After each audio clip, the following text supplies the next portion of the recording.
예, 10월이 다 돼가고 정말 날씨가 이제 쌀쌀해지고 있다는 느낌의 그런 시기가 오고 있습니다. 이제 뭐 10월 다 가면 이제 겨울이죠. 겨울 2024년 또 준비하고 뭐 이런 얘기 할 것 같아서 그렇습니다. 그냥 뭐 역사는 또 쌓이고 있는 이대로 갑니다. 서대문 역사기행 오늘 시작하겠습니다.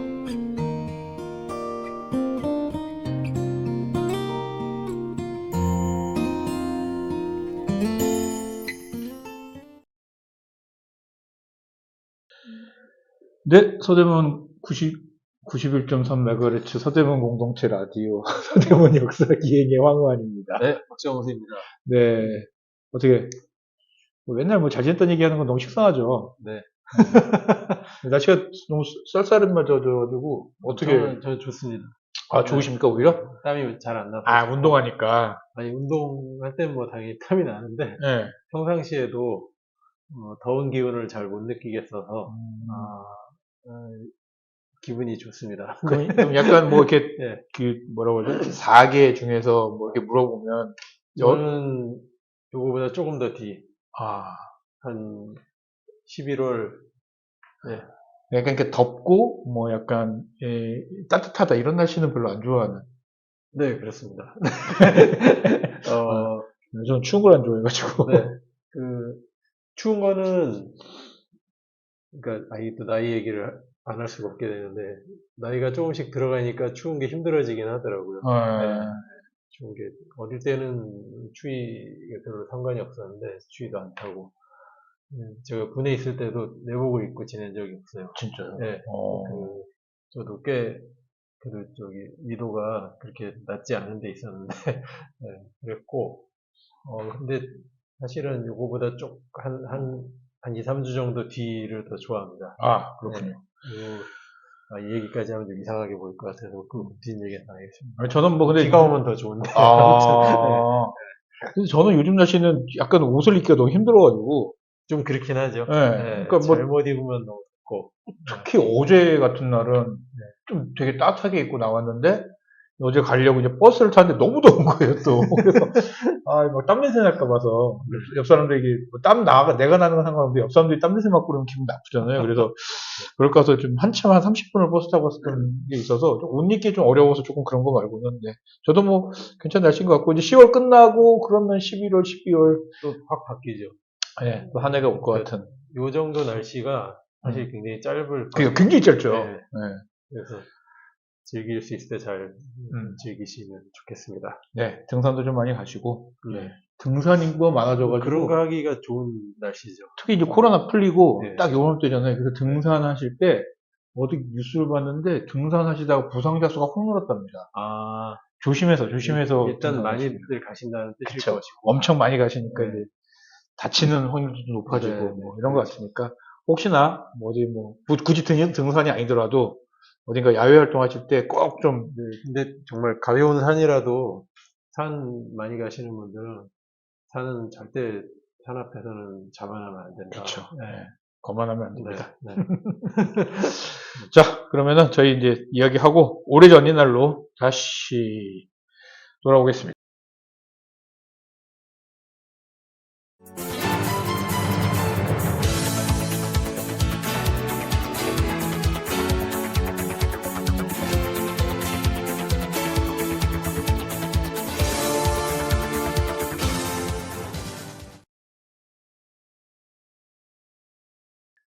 네, 오래전 옛날입니다. 첫 번째 코너고요. 방송 주간이 있는 서대문구 역사에 대해서 알아보는 거고 오늘은 알아보는 게 10월 22일부터 10월 28일까지입니다. 자, 오늘은 어떤 역사가 있었나요? 네, 오늘은 첫 번째 소개해드릴 내용은 사실 서대문에서 있었던 일은 아닌데요. 예. 서대문이랑 관련이 많은 일이긴 합니다. 백범 김구 선생 집이 거기도 사실 지금 행정구역상 종로구 소속이긴 하지만 그 당시에는 서대문구였죠. 서대문구였고 흔히 일컫기를 서대문 경교장 이렇게 불렀기 때문에 제가 볼 때는 김구 선생도 이제 곧 있으면 이제 흉상 치훈이 어디 있으면 이회영 선생 것까지도 이제 다 뺀다고 하더라고요. 거긴 건드리면 안 되는데. 그러니까. 네. 네. 아무튼 그 경교장이 그 지금의 강북 삼성병원, 옛날 지금 돈이문터 바로 옆에 있는 언덕 위에 있는 강북 삼성병원 그 경내에 있어요. 아마 가보신 분들이 많이 계실 텐데, 경교장에서 계시던 김구 선생이 암살당하잖아요. 그렇죠. 네, 안두희라는 사람. 맞아요. 그 안두희 씨가 사망한 날입니다. 아, 네. 1996년 10월 23일. 오래 살았네요, 완두 씨도. 아, 예, 굉장히. 이렇게 보니까 진짜 오래 살았네요, 96년. 1917년생이었거든요. 17년생이면 96년이면은, 여든, 한국 나이 여든. 80살. 죄송합니다. 요즘에 한국 나이가 이제 만 나이 연생이 되는군요. 네, 네. 우리 옛날에 세던 나이로. 네.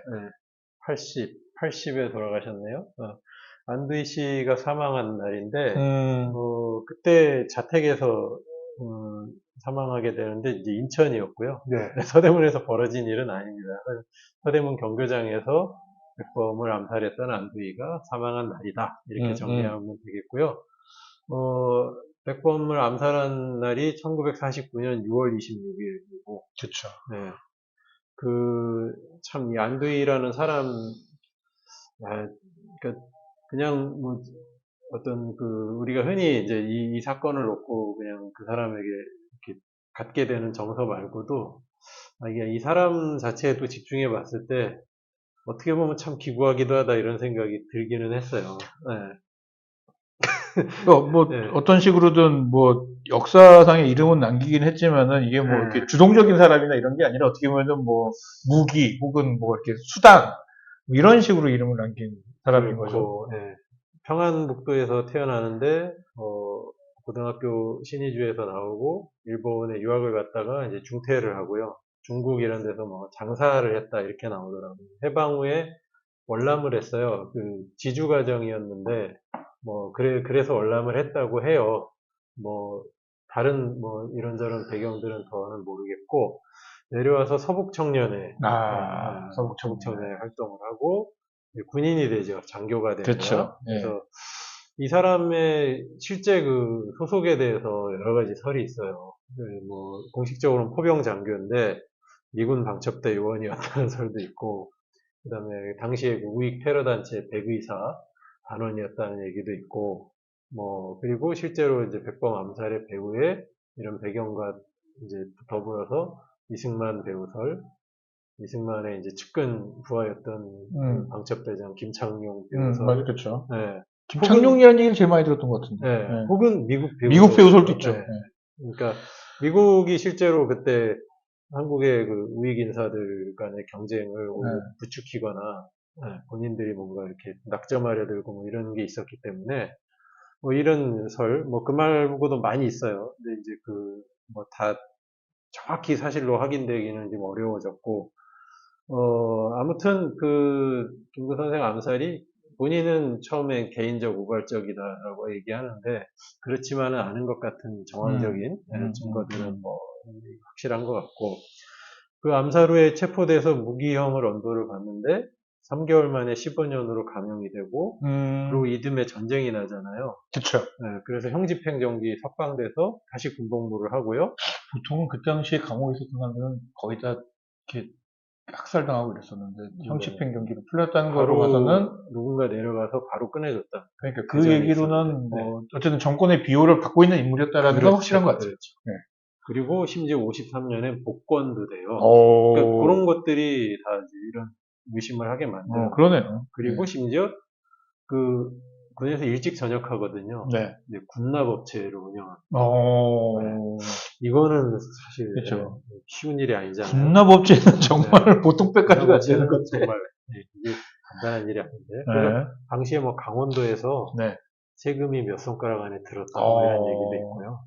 근데 뒤로 갈수록 약간 조금 좀 기구해졌어요. 이렇게 젊은 사람한테 맞기도 하고 막. 그러니까 이제 이게 백범의 암살자라는 게 이 49년에 벌인 일인데 이 사람이 죽을 때까지 96년까지 이 사람을 계속 쫓아다니면서 계속 이 사람이 신변의 위협을 느끼게 되는 40 몇 년 동안 계속 그렇게 된 거죠. 그래서 최초가 4.19 혁명 이후에 이 진상규명 위원회 같은 게 발족돼 가지고 이 사람이 이제 잠적을 하게 되는데 잡혀요. 어, 진상규명위원회 간사한테 잡혀가지고 서울지검에 넘겨지는데, 뭐, 어느 저기에는 공소시효 문제로 뭐, 에, 풀려났다는 얘기도 있고, 어떤 데는 일사부재리 때문에 풀려났다는 얘기도 있고, 네, 뭐 법적으로 애매해지긴 한, 이게, 네, 조금 그럴 수 네, 있을 것 같아요. 네, 이해는 가요. 네.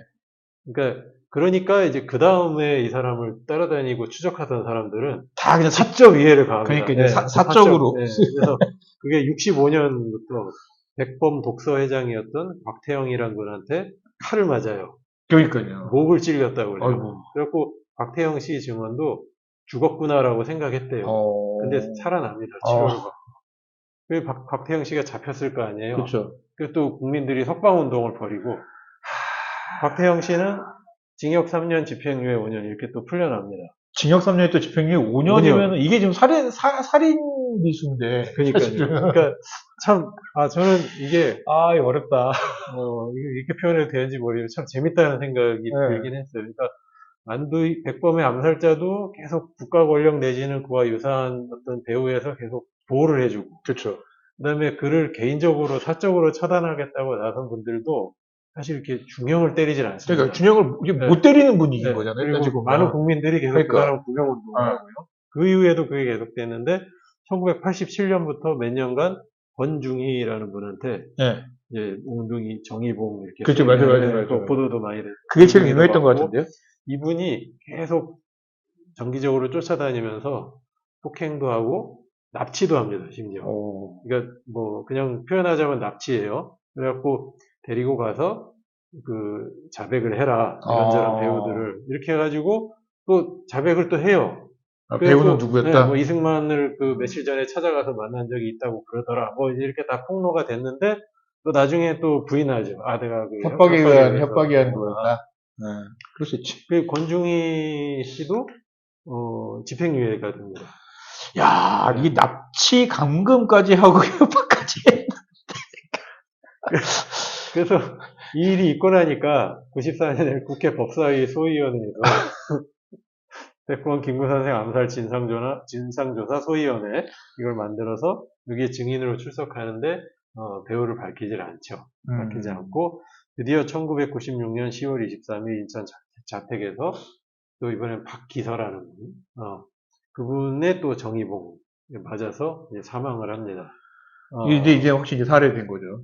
네, 그래서 박기서 씨가 이제 결과적으로 이렇게 대법원까지 가서 3년형을 받게 되는데 이것도 적어 사실 3년형도. 네, 근데 이제 3년형을 최종적으로 받게 된 게 이제 97년의 일이고요. 그러니까 1년여간 이제 수감 생활을 했죠. 그렇죠. 그래서 1년 반쯤 수감 생활을 했던 1998년 대통령이 바뀌고. 네, 3.1절 특사. 네. 그래서 그 칼로 찔렀던 곽태영, 그 다음에 이제 권중희, 박기서 이 세 분은 다 평범한 시민인데, 또 이분들이 계속 노년까지도 친일 문제라던가, 한국 사회 뭐 이런 민주화 관련한 문제, 문사 문제, 이런 것들을 또 계속 열심히 추적해 다니시고, 그런 것들을 뭐, 진상규명을 촉구한다던가, 뭔가를 규탄한다던가, 이런 자리에 또 꼬박꼬박 참여하시고, 아무튼, 이런 아주 한국 사회의 어떤 묘한 역동들이 이 사건 안에 많이 얽혀 있는 것 같아요. 그러니까 뭔가 지금 정리가 안 되면서 뭔가 이게 어쨌든 암살을 한 사람을 정권에서 이렇게 뭔가 이렇게 비호해주고 이렇게 해주는 순간 이 역작용이 올 수밖에 없는 거죠, 사실. 그런 거라고 생각이 들어요. 그래서 많은 사람들의 마음속에 저 사람만은 꼭 처단해야 되겠다. 그러니까. 그리고 저 사람이 어떻게든 처단당하는 모습을 보고 싶다라는 그 욕구들이 이제 오랜 세월 걸쳐서 누적돼 왔던 거죠. 그렇죠. 저 정도의 어떻게 보면은 사적인 제재를 당하더라도 괜찮다. 그렇죠. 이게 이런 말하면 이런 게 분위기가 있었다는 것 자체가 사실은 어떻게 보면 그 당시에 그렇게 해줘 버리는 바람에 약간 그런 것도 생겼던 것 같은데. 그렇죠. 사실 원인 제공은 그거라고 볼 수 있고요. 나중에 그런 현상이 발생됐던 원인들은 사실 이 안두희의 배우에 다 있는 거죠. 용쾌 배우가 누구였는지도 얘기를 안 하고 지금 배우가 없을 수도 있고.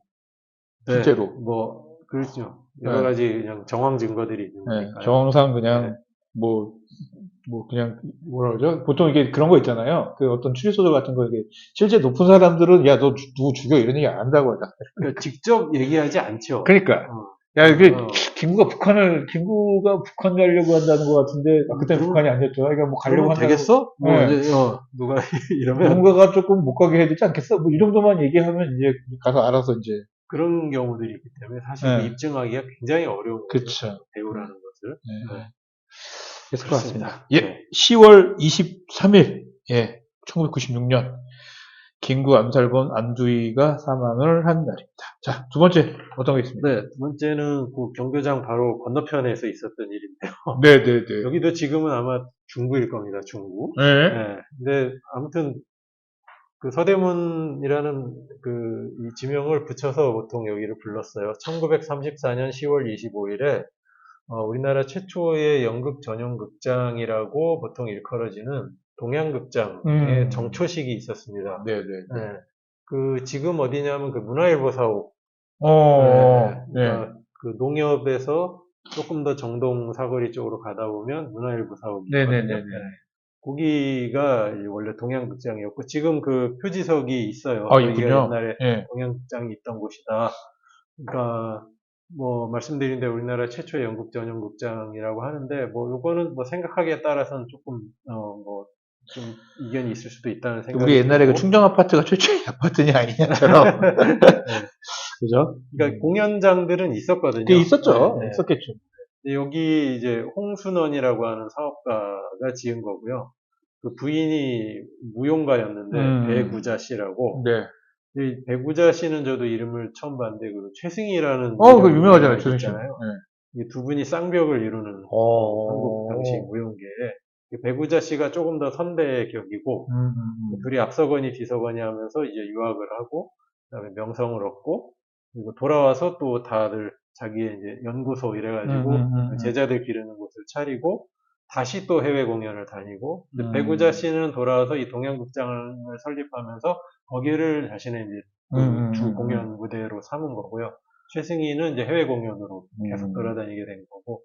근데 정초식 그 당시 보도 기사를 보면 여기가 영화 상영관이 될 것처럼 보도를 해요. 뭐라고 하냐면 당시에 경성시내 조선인 관객을 받는 영화 극장이 한 3개밖에 없었는데 이제 또 생기게 됐다. 뭐 이런 식으로 그 3개 중에 하나가 이제 우리 지금도 이제 형태를 바꿨나? 그래서 있는 단성사. 단성사.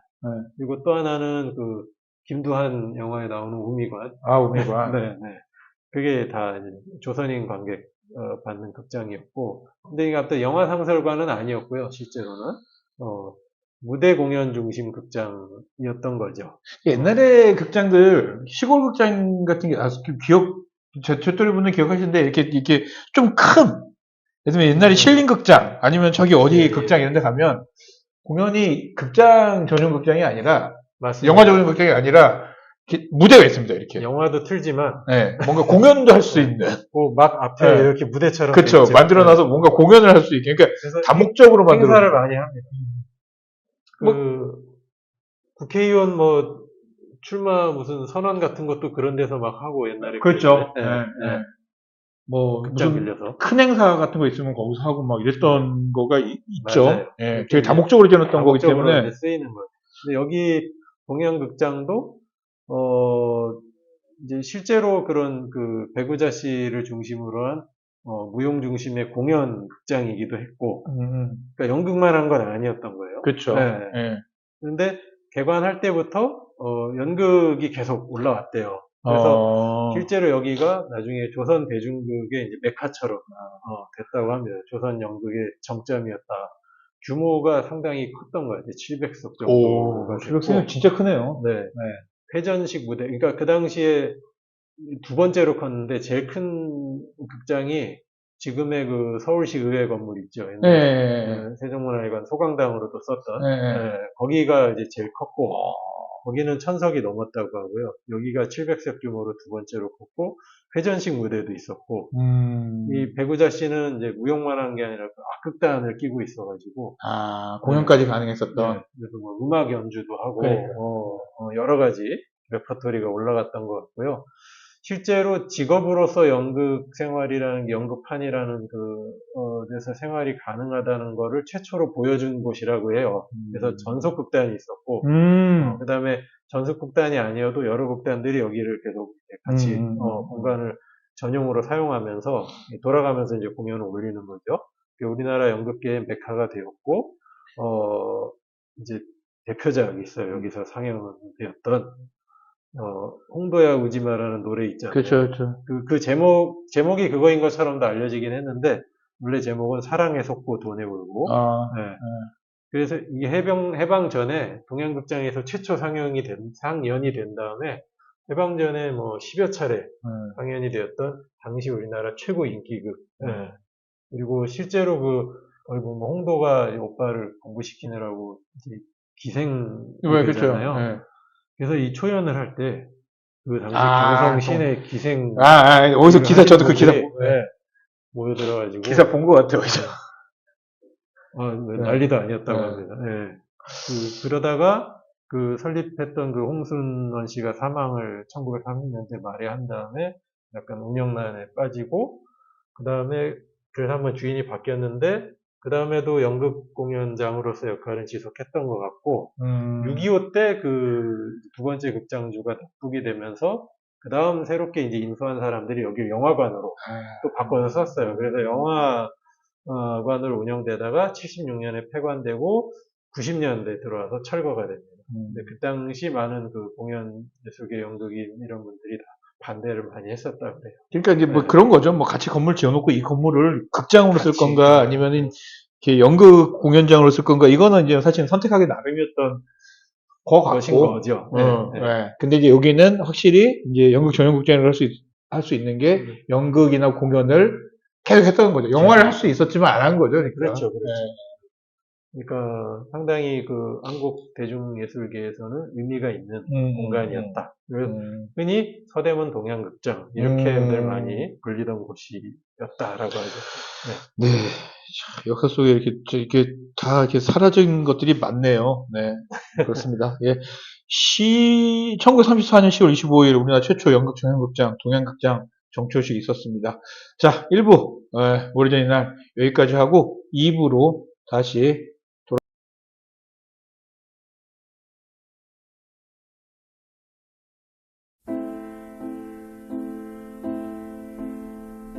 So many nights I'd sit by my window waiting for someone. 여기까지만 드시면 알으실 것 같습니까? 들어본 것 같은 음악이에요. 여기 이렇게 하다가 이제 한번 확 올라가는 그렇죠. 순간이 있는. 네. 소개해 주시죠. You light up My life. my life. You light up my life. 내 인생에 불을 밝혀주셨습니다. 뭔가 약간 CCM 느낌도 나고 그러네요. 네, 실제로 CCM입니까? 만든 사람은 사랑 노래로 만들었다고 하고, 부른 이 가수는 말 그대로 이제 CCM 같은 느낌으로, 그러니까 찬송가 느낌으로 그렇게 해석해서 불렀다고 하고, You Light Up My Life, 데뷔 분이라는 가수가 불러서 1977년 10월 15일에 빌보드 1위에 올라서 10주간, 그러니까 당시로서는 기록입니다. 그러니까요. 그리고 나중에 몇 년 후에 올리비아 뉴튼 존이 피지컬 10주 타이를 하고, 그러고 한참 후에 우리가 몇 달 전에 틀어드렸던 보이즈 투맨의 그걸로 깨지죠. 그러니까 당시로서는 굉장히 오래 히트를 한 노래고요. 사실 따지면 이제 50년대 요때 빌보드가 시작된 이후부터 한 80년대 요때까지 70대 후반? 이때까지 거의 10주 이거는 뭐 썼고 9주가 있었죠. 그러니까요. 헤이 주드. 뭐 그런 거. 9주가 있었는데 아무튼 그래서 이 노래가 어디에 보니까 1970년대 실질적으로 최대 히트곡 인 것으로 뭐 정확히 카운트는 안 되겠지만 그저 그렇게 말해도 될 만한 그 기록 10초 세웠으면 뭐 그렇게 불러도 뭐 네, 실제로 아니야 뭐 이렇게 얘기하기도 쉽지 않은 것 네, 같아요. 그 당시까지 빌보드 최장 그러니까, 1위곡이니까요. 또 처음 부른 가수가 아니에요, 데뷔 아 그래요? 또 이 네. 노래를? 네, 그렇다고 뭐 아주 옛날 노래를 부른 건 아니고 네. 같은 해 나온 그 동일 제목의 영화 사운드 트랙이었다고 해요. 네. 그래서 그 영화 상에서 뭐 배우는 립싱크를 했고 실제 부른 가수는 또 따로 있었고 근데 그거를 이 작곡자가 데뷔부는 너도 한번 불러봐 이렇게 네. 해가지고 근데 그게 히트를 한 거죠. 네. 그게 히트를 하는 바람에 거꾸로 그 영화도 네, 영화도 아카데미 주제가상도 타고 이 노래가 아닌데. 네네네. 아, 그렇게 재밌네. 됐어요. 네. 이거 약간 밑도 끝도 없다. 아카데미 주제가상. 그렇게 엄격하지 않았던 것 같아요. 그러니까요. 근데 데뷔분이라는 가수는 이제 그때 막 이제 솔로로 데뷔한 거예요. 그러니까 20대 초반 이렇게 돼가지고. 근데 이 데뷔분이 지금으로 말하면 대중예술계 금수저 같은 사람입니다. 그러니까 아버지가 팻분이라고 50년대에 실제로 차트, 빌보드 말고 이제 옛날 차트 그 순위로는 엘비스 바로 다음에 랭크되는 유명한 가수 겸 배우죠. 팻분이 그 부른 노래 중에 물론 다른 가수들도 많이 불렀지만 옛날 그 주말의 명화 MBC 주말의 명화 그 시그널 뮤직 있잖아요. 네네네네. 그 빰빰빰빰 맞아. 빰빰빰빰 요게 그 엑소더스라는 맞아요, 엑소더스. 요즘에 전쟁 중인 아무튼 이스라엘 그 건국 당시 48년에 그 당시 이야기를 그린 엑소더스라는 영화인데 요게 그 타이틀도 그렇고 묘하게 그 성경에 나오는 그 이스라엘 이집트에서 탈출하는 모세가 이렇게 그게 엑소더스거든요. 그 출애굽기가 그 제목을 붙여놓고 거기 주제가 그 멜로디 주제가 있는데 그 제목이 This Land is Mine. God gave this land to me. 진짜 요 노래를 부른 사람입니다. 팻분이. 옛날에는 진짜 밑도 끝도 없었군요. 옛날에도. 야, 그렇게 대놓고 얘기를 노래를 제목을 개정했다고. 냈다면 냈다. 그러니까 신이 나한테 하느님이 줬다. 나에게 주셨어. 씨. 그러니까 아무튼 그런 거예요. 그런 사람이고 팻분의 이제 그 데뷔분의 아버지는 그 팻분이고 엄마가 있어요. 엄마는 그 모계 쪽으로는 외할머니 외할아버지가 다 유명한 컨트리 가수입니다. 특히 외할아버지 클라이드 줄리안 레드폴리라고 하는데 1940년대 컨트리 음악계의 대부라고 이 사람 별명이 미스터 컨트리 뮤직이라고 해요. 그러니까 일단 미스터 붙이면 그렇죠. 끝판왕인 겁니다. 끝판왕인 거예요. 이게 팻분은 아까 제가 그 에피소드 들려드린 거에서도 느낌이 오시겠지만 아주 보수적인 근본주의적인 그 기독교인이고 그러고 딸들을 데리고 다니면서 노래들을 했어요. 공연 팀으로 해서 해가지고 공연하면서 공연의 주 레파토리의 상당 부분은 그런 이제 종교 음악들, 찬송가들. 오늘은 끝날 때 노래도 미리 좀 이렇게 약간 그 간을 보여드리면 비슷하네요. 이게. 그렇죠. 그러네요. 그렇게 또 연결이 되는 거죠. 그렇게 다니다가 이제 언니들이 있었는데 언니들이 하나둘 결혼하면서 솔로를 해보면 어떻겠니? 그래가지고 한 거고요. 거의 원히트 원더에 가까워요. 이후로 큰 빛은 못 받고 나중에 컨트리 쪽으로 이제 외가의 계보를 따라서 갔다가 실제로 CCM 분야로 들어갑니다. 남편이 또 그 가브리엘 페러라고 하는데 그 미국 성공의 사제예요. 근데 미국 성공에는 또 그 근본주의하고는 또 거리가 있는데 이게 그 데뷔분은 또 어떤 타입인지 잘 모르겠습니다. 그래서 처음에 말씀해 주신 것처럼 You Light Up My Life가 작곡자는 러브송으로 만든 건데 이 데뷔분은 이제 신앙 고백으로 해석해서 불렀다고 하고요. 근데 사실은 그럴 수는 있을 것 같아요. 뭐냐면 뭔가 이렇게 You Light Up My Life 같은 이런 노래들 사실 이제 사랑 노래인데 사랑을 뭐 이렇게 약간 이렇게 그런 거 있잖아요. 이렇게 뭐 이렇게 작곡가들도 이렇게 하다가 실현하면은 막 전화 온다잖아요. 가수들한테 야 노래 지금 써라 이렇게. 근데 네. 그런 느낌으로 뭔가 사랑을 찐득하게 안 해본 사람이 이걸 사랑 노래 느낌으로 살리면서 하기는 어려웠을 것 같고 어렸으면 그러니까 나이가 어렸으면 어려웠을 것 같고 오히려 이제 어렸을 때부터 이제 아빠하고 이런 뭐 신앙적인 그런 거 이렇게 했었다라면 그러니까 그런 해석이 이 노래를 잘 부르게 잘 해석하게 해준 동기가 되는 거죠. 네, 저는 그럴 수 있을 것 같아요. 네. 저는 뭐 그 두 가지 감정이 유사한 측면이 있기 때문에 그러니까. 이해할 수 있다고 보고요. 또 어떻게 해석해서 불러도 뭐 사실, 그죠? 그거는 뭐 개인의 음. 자유니까.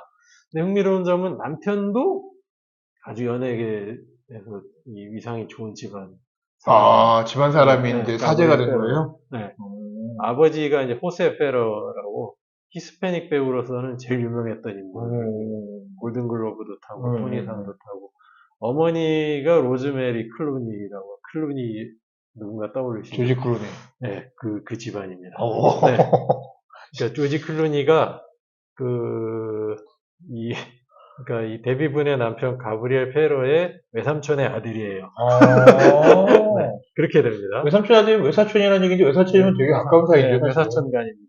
되게 가까운 사이. 그 가브리엘 페러의 형제들 미겔 페러, 라파엘 페러 다 배우라고 해요. 그리고 데뷔분의 딸도 테사라는 딸이 있는데 그 딸도 배우를 한답니다. 그렇군요. 다 모르는 배우들이긴 한데. 그렇죠. 저 거의 다 모릅니다. 그러니까 완전 이 양쪽이 다 이게 보면 알 수는 있겠지. 어디 영화에서 스쳐 지나가고 그랬으면 봤으면 볼 수도 있었을 텐데. 그런 아주 독특한 이력에 아주 그 독실한 기독교인 집안에 뭐 아무튼 그렇게 이제 특징 지어지고 그래서 이 노래가 그런 어떤 바탕 속에서 나름 해석을 거쳐서 어떻게 잘 불러가지고. 그러니까 한번 들어보시면 좋을 것 같아요. 이 노래 들어보시면서 이게 CCM하고 가까운 느낌인지 아니면은 뭐 약간 이렇게 진짜 그냥 사랑 노래랑 가까운 느낌인지 한번 그런 것도 들어보시면서 들으시면서 한번 상상해 보시는 것도 좋을 것 같습니다. 예, 1977년 10월 15일부터 10주 동안 1위 해가지고 거의 뭐 이렇게 가초장 1위 기록을 세웠던 데뷔분의 You Rise Up My Life 듣고 저희는 3부 오늘의 서예기행으로 다시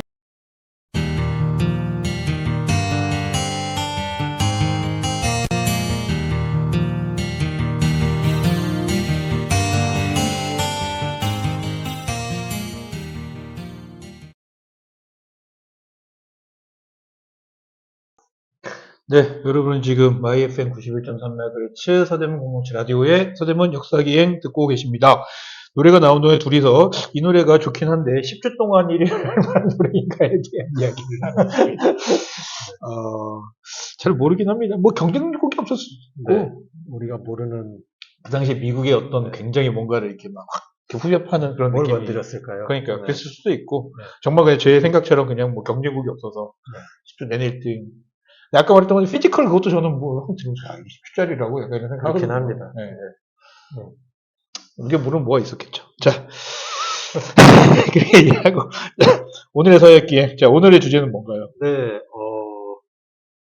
그 유전무죄, 무전유죄를 하고 나서 일단 그다음 뭘 해야 될까 생각을 하다가 이제 그 시기에 지난주에 뭐 허위 의병장 이야기도 하고 이러면서 서대문 형무소가 이제 개소한 날도 보통 그 무력심으로 알려져 있고 최초에 사형당한 순국자들이 나온 것도 대충 그 시기 정도로 알려져 있고 그러니까 지난번 권우설 선생 이야기에 이어서 일제강점기와 서대문 형무소 두 번째 주제를 한번 해보려고요. 그래서 두 번째 주제의 제목은 큰 제목은 서대문 형무소의 설립과 최초의 순국 의병장들. 그래서 소개드린 이강년 허위 의병장 말고도 이제 초기에 결국 순국자들은 대부분 의병장들이었기 때문에 그런 이야기도 하고 그런 이야기 앞서서 서대문 형무소가 설립된 과정에 대해서도 먼저 한번 알려드리면 요참에 그 얘기를 하면 좋겠다. 그래서 오늘은 서대문 형무소의 설립과 관련된 이야기를 하고요.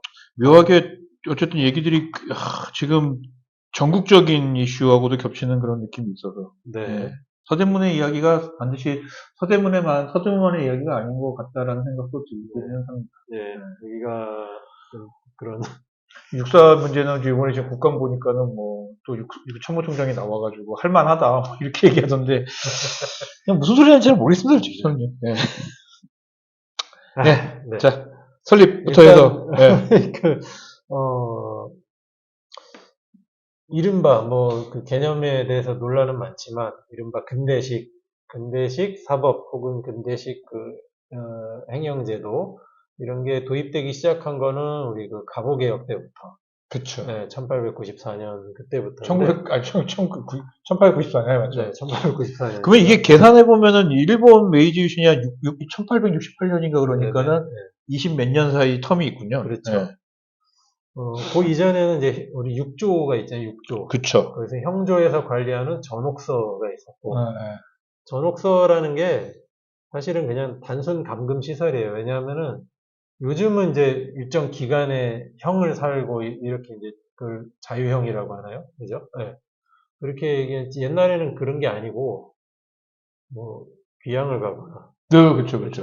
아니면 사형을 당하는데 방식이 매우 다양하거나, 그렇죠. 아니면 매를 때리거나. 네, 태형, 네. 장형 있고, 또는 이제 가산을 몰수하거나, 네. 정몰, 네. 형, 아니면 군대를 일을 시키거나. 그렇죠. 그러니까 그 형의 종류가 지금 같은 개념이 아니었기 때문에 신체를 이렇게 뭐라죠? 신체를 이렇게 그 자유를 빼앗는 구속해서, 네, 그런 형이 아니에요. 그런 형이 아니었죠. 네. 그러니까 그 근대식 형벌제도라고 할 때 이제 그게 제일 되게 중요한 기점이 되더라고요. 그러니까 그 이전에 그렇기 때문에 이 전옥서라는 데가 그냥 그 형을 받기 전까지 취조하는 동안 잠깐 갇혀 있는 데인 거예요. 한마디로는 우리 그 경찰서에 있는 유치장 같은 유치장 같은 거, 그쵸. 지금의 유치장. 그리고 이제 각 가명 지방 같은 경우에는 각 이제 관찰사가 있는 각 가명 안에 지금으로 치면 이제 도청 안에 옥사가 있었다고 하고 그래서 갑오개혁으로 육조가 사라지고 무슨 암은 네, 이런 게 그쵸. 생기잖아요. 네. 물론 나중에 금방 또 지금 치면 이제 그렇죠. 내무부 네. 법부 뭐 이런 게 그때 이제 금방 또 그렇게 바뀌긴 하는데 내무 암은 산하에 경무청이라는 걸 만들어서 이게 이제 경찰에 경찰. 이어지는 거죠. 그래서 경무청 산하 감옥서 이렇게 감옥서. 네. 네. 그 옛날 어른들이 왜 감옥소 네. 그러는 게 아마 여기서 유래된 게 그래서 아닐까. 이게 조금 더 가면 까막소라고 까막소라고 하죠. 까막소. 그리고 법무아무는 뭘 했냐면 지금은 이제 이런 행정 시설들이 법무부 산하에 있잖아요. 그쵸, 법무부 산하에 초기에는 내무부 산하에 내무부, 있는 거고. 내무부 산하에 있었다고 이해하시면 되고 법무아무에서는 뭘 만드냐면 이제 징역제도. 지금의 이제 그 형벌제도를 도입을 하기 시작합니다. 근데 이때 많이 결국 갑오개혁 자체가 일본의 영향에 그렇죠. 의해서 이루어진 개혁 조치이기 때문에 일본의 형벌제도를 많이 참고를 하게 됐대요. 일본은 독일 걸 다 참고했고요. 그렇죠. 근데 이게 상당 기간은 그냥 뒤섞여 있었나 봐요. 그랬겠죠. 매를 때리는 형도 있고, 당연히 그랬겠죠. 일정 기간의 부금을 살게 하는 것도 있고, 그래서 뭐 시간이 걸렸던 것으로 보이고, 근데 이런 이제 자유형을 하려면 옛날에는 300리 밖으로 귀양을 보내는 벌이었으면, 요거는 몇 년을 살게 해야 될 것이냐, 뭐 이런 고민이 필요하잖아요. 계산을 해야죠, 이제. 그래서 이제 재판이나 그런 이제 형벌제도가 그때부터 본격적으로 이제 고민이 시작이 되는 거예요. 100리당 1년으로 할 것이냐, 아니 10리당 1개월로 할 것이냐, 뭐 이런 거.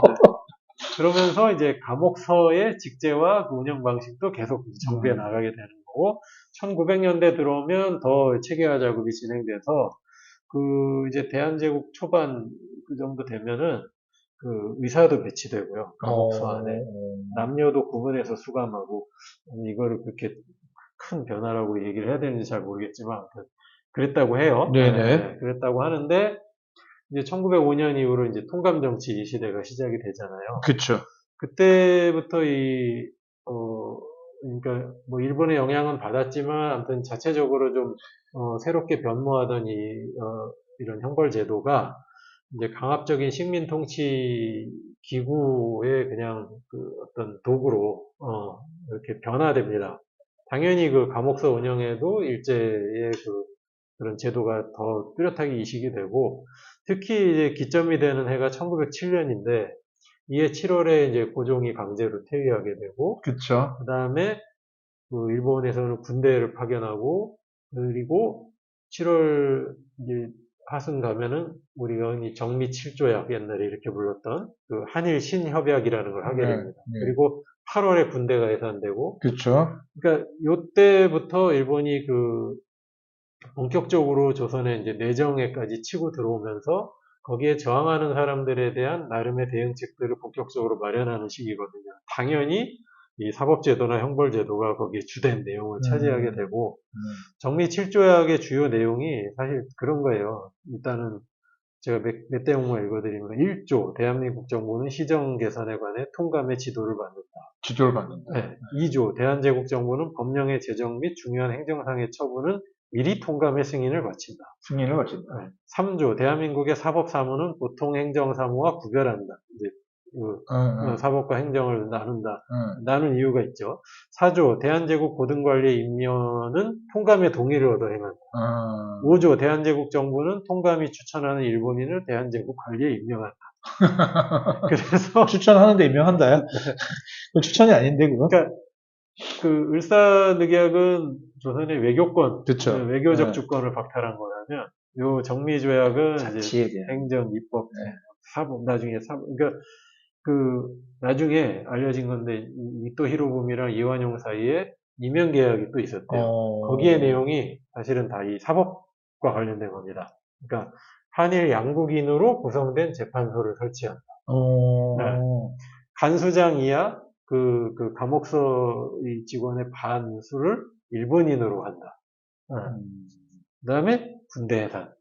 요게 들어가 있었던. 그러니까 군대와 형사사법 체계는 일본이 주겠다. 쌍칼이잖아요. 그쵸. 그러니까 이걸 양손에 들고 본격적인 포갑 통치를 하겠다. 이랬던 것이고.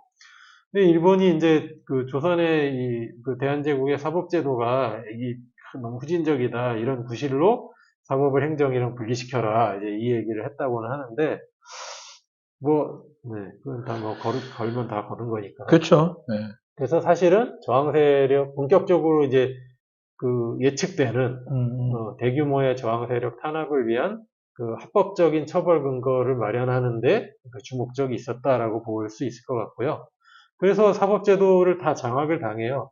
근데 이 정미조약으로 각부 차관에 다 일본인들이 들어오거든요. 그래서 차관에? 차관 정치라고 하게 되는데, 법부 차관도 당연히 일본인이고, 검사장이 임명이 됩니다. 그러니까 저는 이때부터 묘하게, 우리나라의 법무부를 결국 검찰들이 다 쥐고 흔드는 이 분위기가 사실은 이때 상당히 그 어떤 역사적 근거를 두고 있다라는 생각이 그냥 혼자 그냥 가설 삼아 이렇게 들기는 합니다.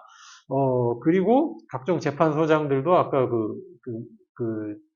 이명계약의 내용처럼 일본인들이 차지하고, 그 다음에 감옥 사무가 이제 법부로 넘어옵니다. 이제 법무부 산하가 된 거예요. 행정하고 사법을 나누니까. 그렇죠. 그리고 경찰 업무랑 이제 분리된. 그렇죠. 분리되고, 이 감옥서의 이제 장이 검사의 지위를 받게 만들어놔요. 그건 좀 이상하다. 그게, 그 법무부에 지금 검찰, 교정, 출입국 관리 이렇게 있잖아요. 옛날에 이제, 지금은 본부로 돼 있는데, 국 시절에 교정국장을 계속 검사들이 했어요. 생각해보니까 그러네요. 교도관들이 한 게 아니고. 맞네. 그거를 최초로 검사 자리에서 빼앗아서 교도관이 승진해서 가는 걸로 만든 거는 김대중 정부 때. 맞네. 그 후로는 지금까지는 계속 그렇게 하고 있는데. 교도행정직이라서 이렇게 원래 이렇게 여기도 5급으로 뽑았었잖아요, 옛날에. 다 뽑았는데 이 사람들이 거기 국장을 못했다. 맞아, 못했었어요. 검사가 했었다. 검사가 갔어요. 맞아. 근데 검사 자리가 하나 줄긴 준 거죠, 지금. 그러면은 이게 일제시대부터 시작된 거예요. 그러니까요. 그러네요. 네. 그랬던 거예요. 그리고 그런 감옥서의 고위직들을 다 일본인들이 차지하고. 그러네.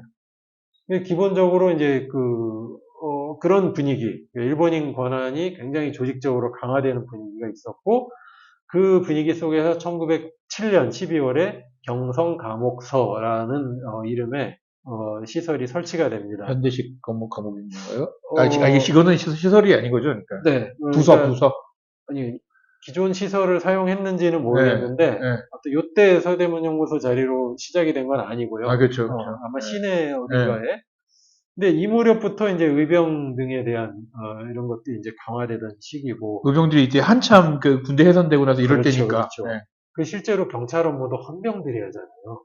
아, 그랬네. 네, 헌병 경찰. 네, 맞네요. 그러니까 이때가 굉장히 아무튼 일본 입장에서도 살벌하게 운영했던 시기라고 이해할 수 있고, 그다음에 1908년 4월에 경성 감옥으로 이제 기칭을 하고 감옥서에서 감옥으로. 네. 그리고 지방에 있는 재판소가 설치된 주요 경성 외에 나머지 7개 도시에 그 도시 안에 이제 감옥을 다 설치하게 됩니다. 그렇죠. 네. 이게 그다음에 그 모든 그 감옥들을 그 지방 재판소 말고 그 복심 제도가 있었더라고요. 네네네. 네, 그래서 공소원이라고 해요. 그 나중에 복심법원이라고 이름을 바꾸는데 공소원 검사장이 그 모든 그 감옥서들을 관리 감독을 합니다. 아무튼 그렇게 이제 그 구조가 돼 있고 당연히 그 무렵부터 수감 인원이 급증하게 됩니다. 그렇죠. 그러니까 1908년 7월에 이 전국 각지의 그 감옥 제도가 다 거의 일제히 시작이 되는데 그 시행 시에는 전국 수감 인원이 501명이었다가 3개월 후에 2,000명이 넘어요. 그리고는 그 경성 감옥이라는 이름으로 운영할 새로운 시설을 독립문 밖에 세우게 됩니다. 세우게 됩니다. 그게 서대문연구소가 되는 거죠, 나중에. 네. 그러니까 이 대규모 신축과 이전을 통해서 이제 그 포괄적인 식민 통치의 상징 공간이 아예 만들어지는 거라고 볼 수가 있을 거고요. 아예 본격적인 수용 인원 증가를 염두에 두고 대규모 시설을 기획을 하고 있었고 그 결과가 이제 이건데요. 1907년에 이미 다 지어놨다는 얘기가 있더라고요. 그래요. 네, 다 지어놨는데. 그죠. 그 지난 시간에 우리 한번 얘기했던 게 그거잖아요. 뭐지? 그렇죠. 사용이 집행 날짜가 이상하잖아요. 개소일과 차이가 나는 게 시설이 다 지어놨대요. 그래갖고 개소는 1년 후에 1908년 10월 이 무렵에 하게 되는데 당시 그 형무소 직원을 했었던 일본인 그 관리 기록에는 그때 이제 그 해상 군인의 의병 가담이나 순종 즉위 이후 고종 퇴위와 관련해서 이제 정세가 불안정해서 완성된 후에 바로 개소하지 못했다. 그러니까 뭔가 경황이 없었다 정도. 근데 결국 그런 상황에서도 사람은 계속 가졌던 얘기죠. 저항 세력들을 사실 수용하려고 만든 거니까. 네. 그래서 실제로 1907년 한 봄, 여름 어간에 설립된 것으로 보이고. 약간 이거는 느낌적으로 시간이 없어 좀 빨리 얘기해야 될 것 같긴 한데 이게 뭐냐면은 개소식을 못하고 이거를 짓자마자 바로 잡아들이기 바빠서 개소식을 못했다. 그럴 수도 있어요. 이런 느낌으로 해석도 돼요. 이 시설을 바로 사용한 것 같지는 않기는 해요. 그래요? 않기는 한데 사실 모르는 거죠. 정확한 것들은 모르는 거고. 그러니까 이때 그 면적을 어느 정도로 만드냐면 수용 면적이 한 480평, 그래서 500명 정도 정원 규모로 만드는데 아까 그 다른 지방 감옥들이 있다고 했잖아요. 그게 옛날 경성 그 감옥부터 해서 8개가 있었는데 그 전체 수용 면적이 300평 정도. 근데 이 새로 있는 이 여기만 시설 하나를 거의 500평짜리. 압도적으로 더 크게. 그러니까 상당히 당시 사람들의 눈에 어마무시한 공간이었고 진짜 그랬겠네. 그런 생각이 들고 근데 개소 당시부터 이미 1908년에만 여기 800명 이상이 들어갔다. 그러니까 아까 2,000명 중에 아마 800명 40%는 여기 있었던 것이고요. 초기에 이 3, 4년간 확인되는 여기에 수감된 의병 지도자, 의병 115명인데 그 중에 58명이 사형을 당했답니다. 와. 초기 한 3, 4년간 의병만 58명이 사형을 당했다고 해요. 그러니까 여기가 옛날부터 서대문연구소 얘기할 때부터 저희가 얘기했지만 일제시대나 비년대 다 거치면서 당연히 그냥 일반적인 범죄자들도 있지만 이곳에 특별한 의미를 부여하는 이유는 이제 이런 것 때문인 거죠. 사실은. 그래서 의병 지도자들로부터 시작해서 이른바 일제시대의 사상권 판압의 이제 주된 현장이 되어갔고, 그 위치나 이런 것들을 봤을 때 여러모로 상징적인 의미들이 있는 곳들이잖아요. 그렇죠. 그래서 이제 그런 데다가 이 대규모 시설을 지으면서 어떤 식민 통치의 아주 상징 공간 하나가 뚜렷이 생겨나게 된 것. 그것이 서대문연구소의 시작이었다. 네. 네. 이게 이제 우리가 밑밥인 거고 다음 시간부터 이제 본격적으로 이야기를 하도록 하겠습니다. 네. 자, 오늘은 여기서 마무리하고요. 다음 네. 시간에는 서대문 형무소 설립과 최초의 순국 의병장들에 대한 이야기 자세하게 해드리도록 하겠습니다. 지금까지 서대문 역사의 경영 황원이었고요. 네, 박정수였고요. 노래는 네. 아까도 비슷하게 그런 가족들이 되게 유명하게 다 가족들이 했었던 노래가 있습니다. 그 팀이 있습니다. 잭슨5라고. 잭슨5, 네. 예. 마이클 잭슨이, 넷째인가? 뭐 그랬을 거예요, 네. 아마. 이 잭슨5의 I'll Be There를 네. 들으실 건데요. 뭐 다른 가수들이 하도 많이 불러서 다 유명한 노래이지만 처음 부른 건 이 잭슨5입니다. 그쵸. 잭슨5고 네. 1970년 10월 17일에 1위에 올라서 5주 동안 1위 그쵸. 했던 곡이에요. 근데 네. 이번 달에 저희가 소개해드리는 곡들을 선정하는 과정에서 계속 밀려서 네. 네. 탈락한 노래고요. 마이클 잭슨이 만으로 12살 때 부른 노래입니다. 그렇습니다. 네, 네. 네. 애기 목소리 나오는데 그 목소리가 마이클 잭슨입니다. 네. 네. 마이클 잭슨이 포함됐던 잭슨5의 I'll Be There 들으시면서 저희는 인사하겠습니다. 황원이었습니다. 네, 박정수였습니다. 감사합니다. 감사합니다.